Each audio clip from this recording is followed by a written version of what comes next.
What I heard from the psychic next healed decades of deeply held mother daughter trauma. Stay tuned for a short, sweet reading with the talented Peter. And this session comes just a week later after the last session we had, which was very intense. And I needed some training wheels to process through everything Spirit had already dropped on me. So, hi, I'm Sarah Wilder, and this is part 29A of Surviving the Man I Married. So, the last reading, if you haven't watched it, it was very intense. It's the very first psychic reading that I had with Peter in over 2 years, and the very first one I'd had since leaving Jim. And let me tell you what, the information changed. Spirit dropped on me heavy stuff. It changed everything for me. It was dramatic. And it isn't the last reading where I get extremely dramatic, life-altering information from Spirit. So I changed how I communicated with Jim, how I dealt with him based on this information. I realized he was much more deceptive, infinitely more dangerous than I had ever imagined. And this did change everything going forward. I'm going to read this like I do the other readings, try and keep as close to word for word as I can. I do ad lib a little, but I appreciate you being here with me. Other context is I'm still all alone at Becca's house. They're still on their vacation on the East Coast. And there is a bonus I want to mention for all my ladies out there who have autoimmune disease, which many of us who are with malignant narcissists do develop those conditions. I was losing water weight at the rate of 7 pounds a week. I know this because by the time Becca and her family got back, I had lost 15 pounds. 15 pounds. And I continued to lose it. I'd say by the end of the summer, I'd lost probably, I don't know, 40, 45 pounds. It was just unreal.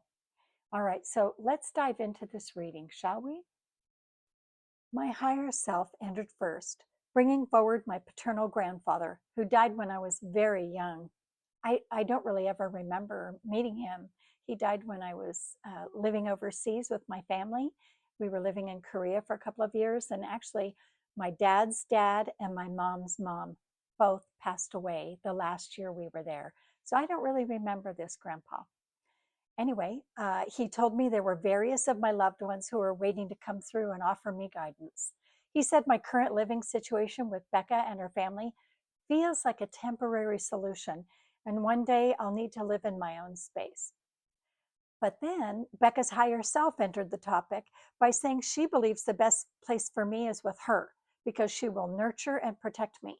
But she recognizes that as a long term living situation, it might be difficult for me because she and her husband and kids are still practicing Mormons, and I'm not. I wasn't any longer, and I never would be again. My higher self joined in by saying the current plan is a good one for the time being.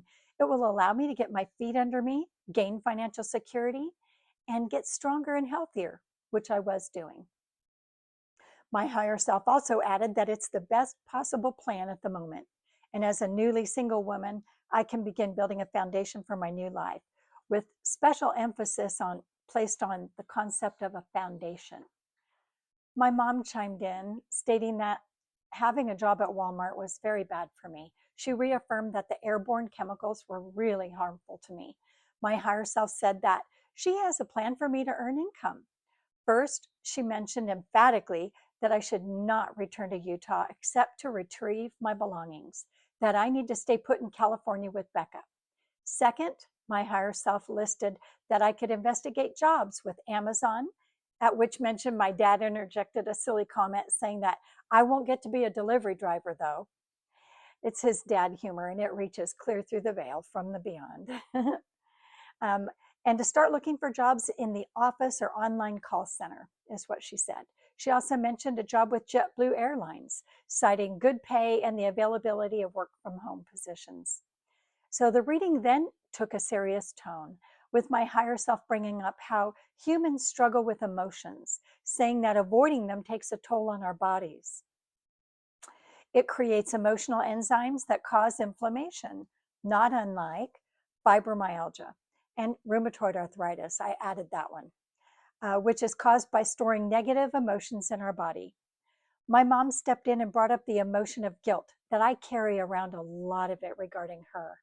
She described how I feel guilty because I believe I wasn't a good daughter, that I was impatient with her, and we had a period of estrangement. Mom said she forgives me for everything. She acknowledged that when I was younger, it seemed like I had many struggles with her and dad, but in no way blames me for those things. My higher self then added that I'm a very old soul. And as such, I don't like how people communicate with each other and treat each other. And I find it contradictory to what I feel is right. It's disagreeable to me that I believe in mutual respect. I want to interject here that when I was tiny, I'd say my little night night prayers for sure. But you know what I would add after my dad left the room, or my mom, whoever said prayers with me? I would pray they'd get a divorce. They argued so much and so loudly. There was just contention. I don't know how else to describe it, but I did pray for them to separate. So I think this might be what she's alluding to for context for you. Um, anyway, she told me that I have always had this beautiful, profound, higher level understanding of what my love means. And because of that, I am hurt emotionally by negative communication and treatment by others. My mom still wanted to talk about our failings as mother and daughter. She said she was stubborn and ignored my feelings. She apologized for denying my sensitive side and praised me for retaining my sensitivity throughout everything. And she placed special emphasis on the word throughout everything. She told me not to ever let anyone deny me that. I want to pause here for on my mom's behalf. I want to state that she was raised in the Depression. She was born in 1929. They were extremely poor. I'm talking holes in the bottoms of her hand-me-down two big shoes with newspaper in the bottom to block the holes. And her mom struggled with depression, but mainly alcohol abuse, deeply alcohol abuse. And that's how my Noni eventually lost her life. So my mom growing up just did not have any kind of parenting that was healthy for her. She had two older sisters, which I'm sure helped, but this is just context on behalf of my mom. I'm going to pause here. We're going to pick it back up in 29B. I'm trying to keep my videos shorter. We're going to keep on moving with this reading. Thank you for staying with me.